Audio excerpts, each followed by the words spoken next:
দেশ এবং জাতির জন্য আমাদের কাজ করে যেতে হবে যতদিন না আমরা একটা নির্বাচিত সরকার পেয়ে যাই। দেশ এখন নির্বাচনের দিকে এগোচ্ছে। অবাধ, সুষ্ঠু ও নিরপেক্ষ নির্বাচন অনুষ্ঠানে সরকারকে সহযোগিতা করার জন্য সেনাবাহিনী সব ধরনের প্রস্তুতি নিয়েছে।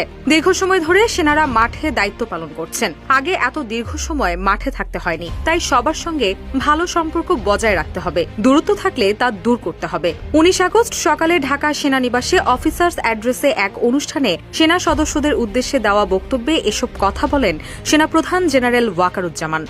দেশের শান্তি শৃঙ্খলা রক্ষার কাজে আমরা ব্যস্ত। দেশ ও জাতির জন্য এই কাজটা আমরা খুব তাড়াতাড়ি এই কাজটা শেষ করে সেনানিবাসে ফেরত আসতে পারবো। তিনি জোর দিয়ে বলেন, দেশের মানুষ এখন সেনা সদস্যদের দিকে তাকিয়ে আছে। তোমরাই দেশের ভবিষ্যৎ, তাই দেশপ্রেমে উদ্বুদ্ধ হতে হবে এবং বাহিনীর চেইন অফ কমান্ড অক্ষুণ্ণ রাখতে হবে। সেনাবাহিনী একটি পেশাদার সংগঠন। মাঠে দায়িত্ব পালনের সময় পেশাদারিত্ব দেখাতে হবে। প্রতিশোধমূলক কোনো কাজে জড়ানো যাবে না। কোনো ধরনের শৃঙ্খল কাজ যেন না হয়, বল প্রয়োগ করা যাবে না।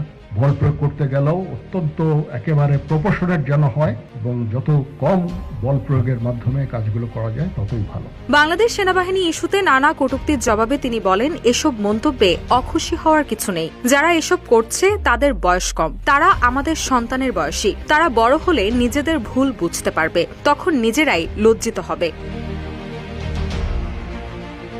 এ সময় ঊর্ধ্বতন কর্মকর্তাদের উদ্দেশ্যে সেনাপ্রধান বলেন, একজন সেনা কর্মকর্তাকে গড়ে তুলতে রাষ্ট্র বিপুল অর্থ ব্যয় করে। তাই কেউ যাতে অপরাধে জড়াতে না পারে সে বিষয়ে আগেভাগেই খেয়াল রাখতে হবে। অপরাধে জড়িয়ে যাওয়ার পর তাকে বাড়ি পাঠিয়ে দিলে সেটি রাষ্ট্রের অর্থের অপচয় ছাড়া কিছুই নয়।